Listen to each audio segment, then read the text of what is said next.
Hi, this is Ted Nash, and this is the first installment of a six-part series about doubling for the SJA. And I have been a doubler since I started, basically.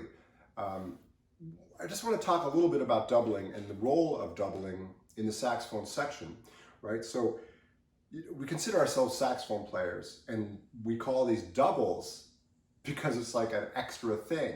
And I think just right off the bat, that kind of attitude about it being something extra or something in addition makes us kind of think a little differently about them. I like to kind of think about these instruments, clarinets, flutes, all the saxophones as equals, and we want to play them with the same kind of respect, you know, the flute, the clarinet, the piccolo, and all that, as we do our main saxophone.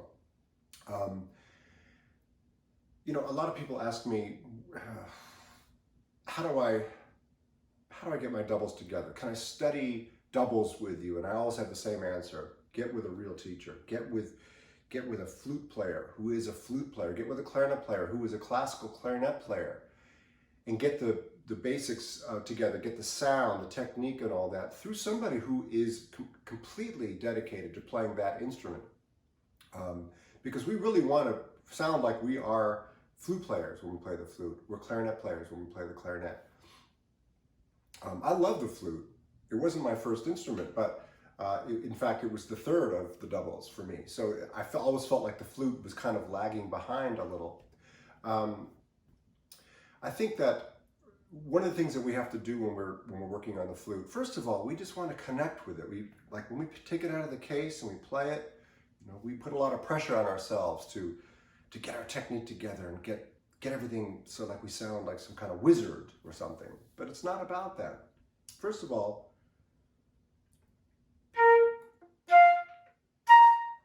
just find the sound. You know, you have to find the right kind of embouchure, just the right type of hole to get the right sound.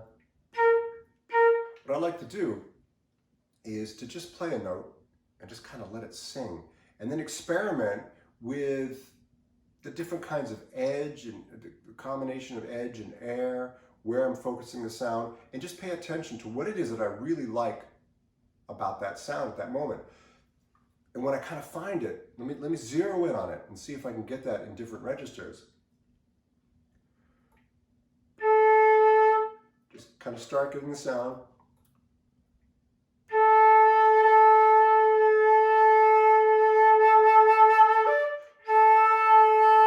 Push it a little bit.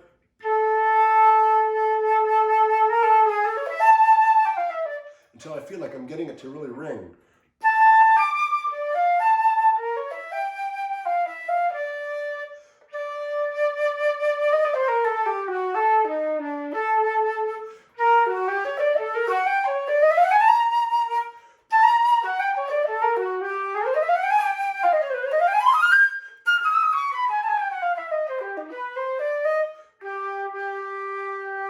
Now, if I feel like I'm getting off, let me zero in on it again.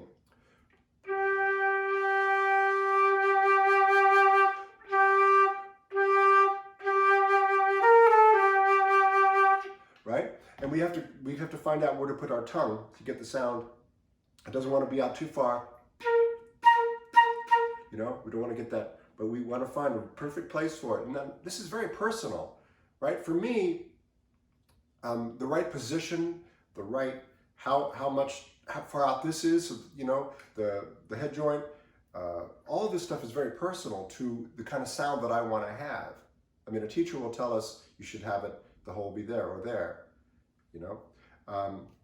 So for me, it's very, very personal. How I tongue the notes, it depends on the kind of phrase that I want to play. If I want a light tongue, I'll do it on the roof of my mouth. If I want a little bit more bite on it, I can bring it forward and get it closer inside my lips, so I can get that kind of, this is just like playing the saxophone. It's like listening to other people play and then emulating it. Your muscles, everything will start to form correctly to get the kind of sound that you want. It's really important that we have flexibility, that we're able to bend tones, that we have a fluidity in the upper register. That's kind of probably the hardest thing, is that we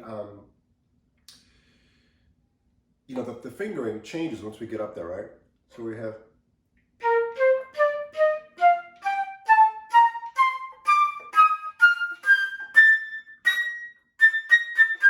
right? So we have a little bit more cross fingerings. So we have to get used to that. So any kind of exercises and patterns that we can do.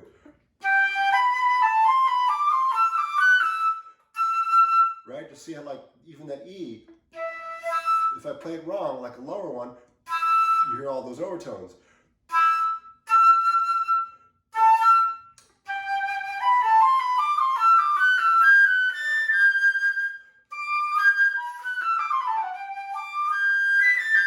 We want to have it just be as fluent and smooth as we are in the lower register. So we just have to kind of just work on it. The best thing really to do is to take melodies.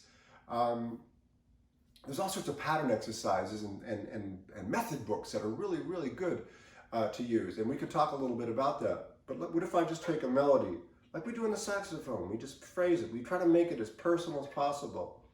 Like I take Smoke Gets in Your Eyes.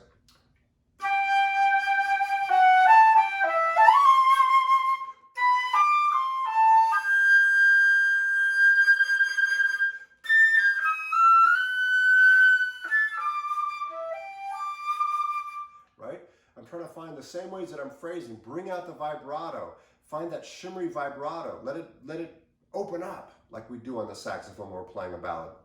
I cracked a note there. So I would like to maybe just go through that again and try to eliminate the crack. The crack, a lot of times, is we're not, technically feeling comfortable, but a lot of times it's not because we don't hear the note first. So it's really important that I really hear that note before I'm playing it. And that way my muscles and everything will kind of take care of itself. Right? If I'm not hearing it, I could crack the D, let's say, because I don't know what it's going to sound like. But if I really know what it's going to sound like, then I can really zero on it and be ready for it and hear it before it comes out. Then it's just a continuation of my hearing, right? So, Take Smoke Gets in Your Eyes, go up a half step.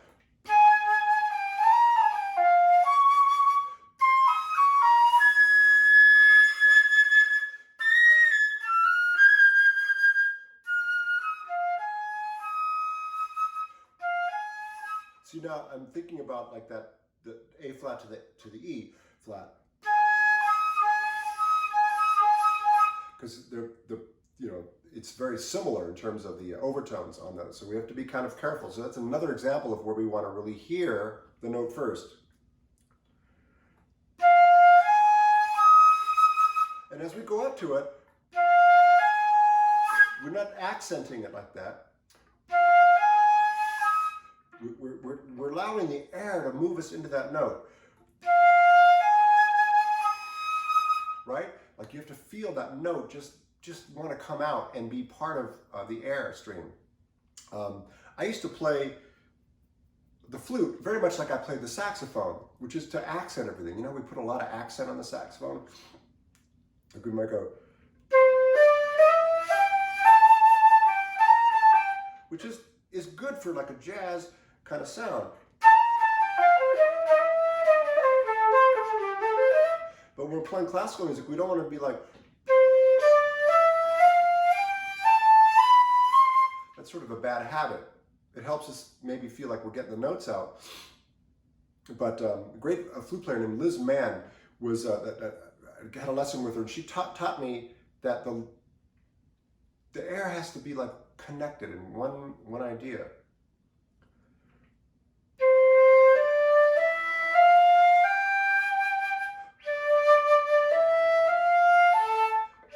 See? Now, the A didn't come out, so I got to really feel what that is. It's an air thing.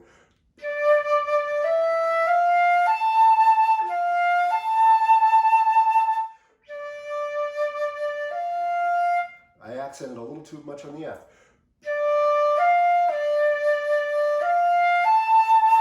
Right? As I do it, I get a little bit better at it. So the air is one long stream, not like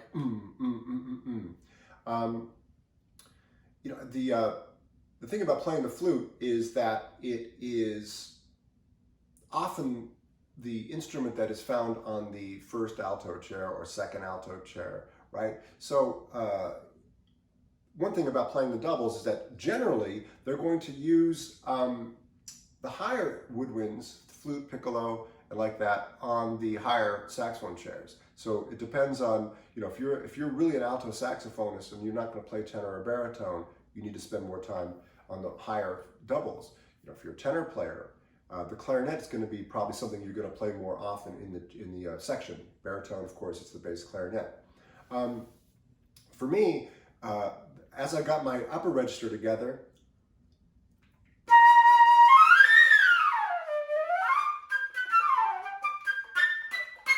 right, get more comfortable with that playing it, I find that my lower register kind of lagged behind a little bit in terms of me feeling really good on the notes coming out.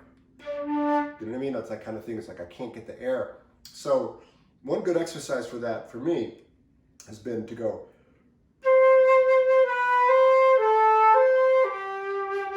Again, keep the air flowing.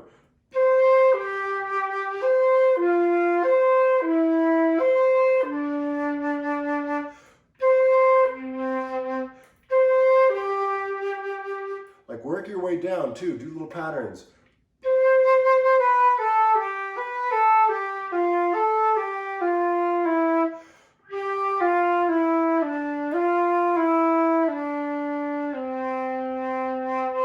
And as you get down there, like that C wants to break for me a little bit, so I have to find that embouchure.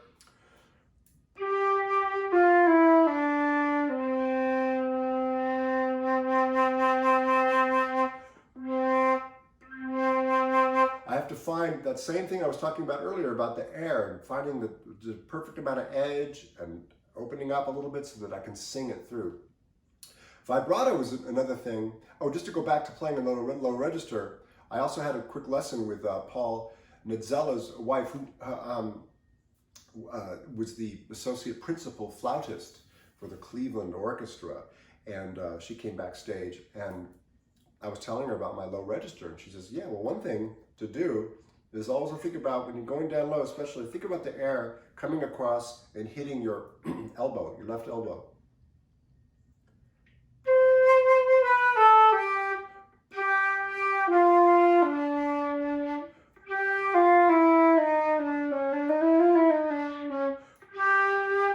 I'd be a little self-conscious about it. Now I have to try to make it more natural.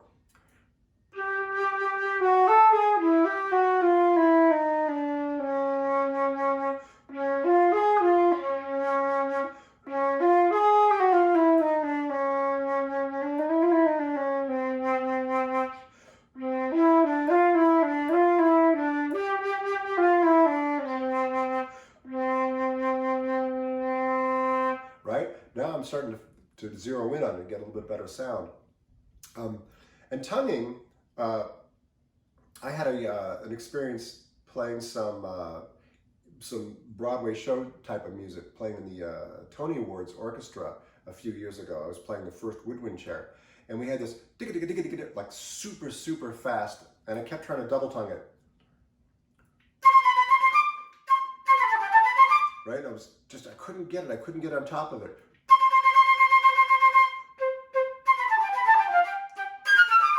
I just couldn't get the speed together, and I was struggling with it. And finally, I took a break, and I realized that I had to get my double tonguing back, because I used to double tongue a lot more, which is just a taka taka taka taka taka.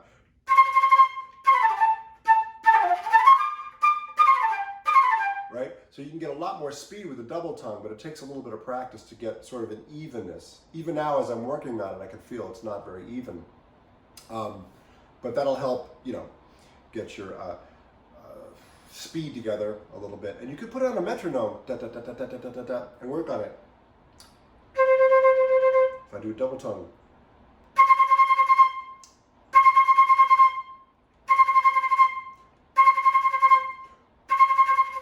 Right? So I just kind of work my way up on it, like that.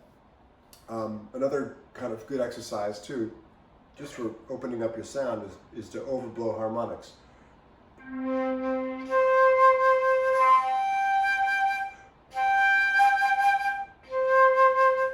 This is really, really powerful way of of training yourself to hear the note first and then do what you need to do to play it. Because a harmonic, so you can just start messing around and just blow and then find it. But the thing is, if I want to play that G, right? That's too high. So now I have to really find the right muscles.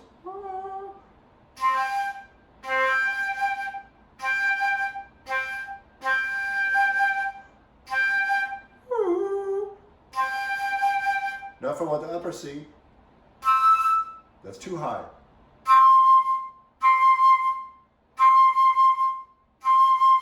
Right? So after a little while, I'm like, now I know exactly how I need to do it. But one other thing about playing the doubles is, you know, we can do all these exercises, like I could take an exercise and get my technique.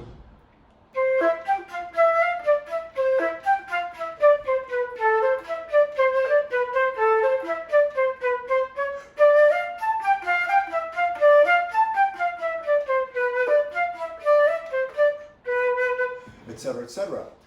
There's endless amount of books for doing this kind of thing, and it's important. I mean, even now as I'm playing it, I'm realizing I'm a little out of shape, so I have to keep working on it.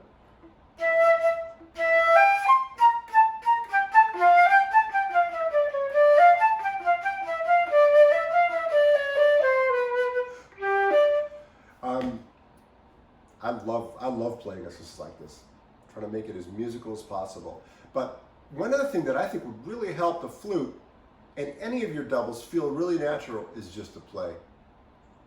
Is just to play over some blues or something. Just take a B flat blues, like here. I'll put on a backtrack, and we'll jam.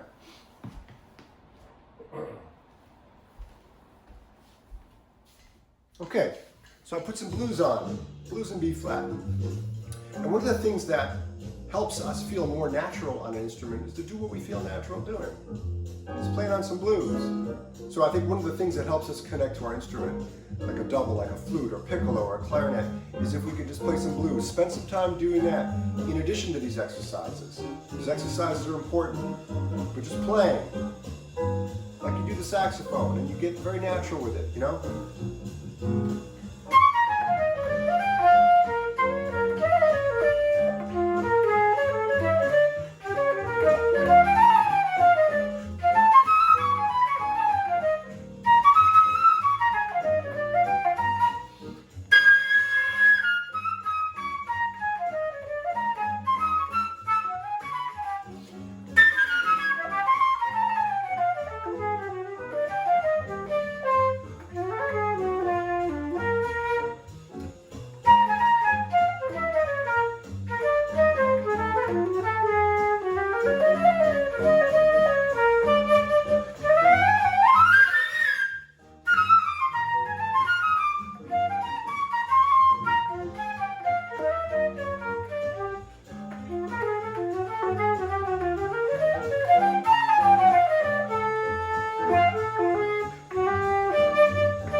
Cracking some notes, I'm playing some stuff that I'm not crazy about, but it doesn't matter, you know?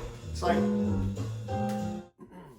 it's just making it familiar and comfortable. So this is an important part. Just put on some records. Like I put on a backing track, blues, but you could play along with Miles, play along with Sonny Rollins, play with some flute players.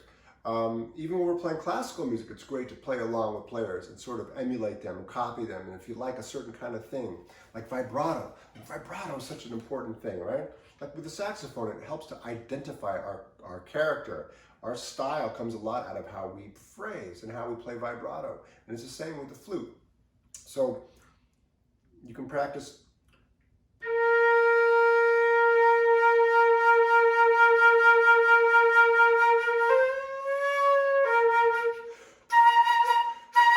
Right? You hear that little shimmery thing that you get from classical players a lot of times.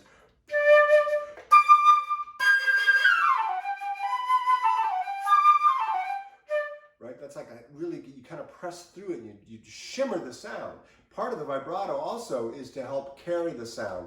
Like it helps to kind of project the sound out.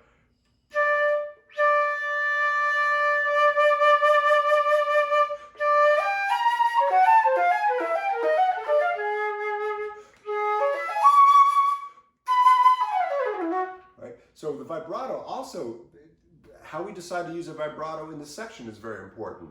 Right? We don't want to overdo it. Like when we're playing with other people, we don't want to like, like kind of put our stamp on this with like all sorts of crazy phrasings and vibratos. And we got to play in a section. We got to be part of something. So as a lead player, you might have a little bit more flexibility to put your kind of style on top of something like that with a vibrato, and everyone can kind of fall in. But remember that when we're playing in a section, often we have a couple of flutes, a couple of clarinets, bass clarinet. Clarinets are not going to be playing with vibrato or very little vibrato. So that difference can be kind of noticeable if the flutes are playing with real intense sort of like classical vibratos. So you got to have some kind of flexibility. And I think flexibility is the key to everything when we're playing the doubles, especially the flute. Find those places where we can really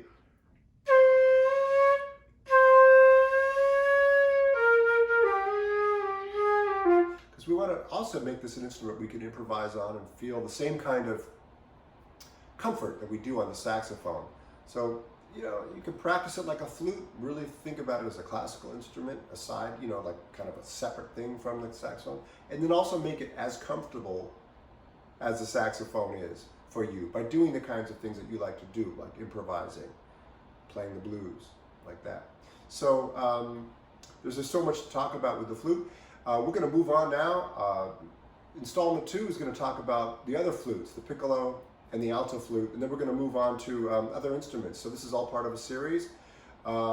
We hope that you practice and you enjoy this, and that you feel like you want to make these doubles a strong part of what you do, because it's going to actually give you a lot of opportunities in the future for playing, because so many big bands and so many commercial situations really kind of require and ask of you to play these instruments, and you should just make it feel like something you want to do. Pull the instrument out, just get a sound, feel good, play something that makes you feel good, melodies. That's what I like to do, is just play.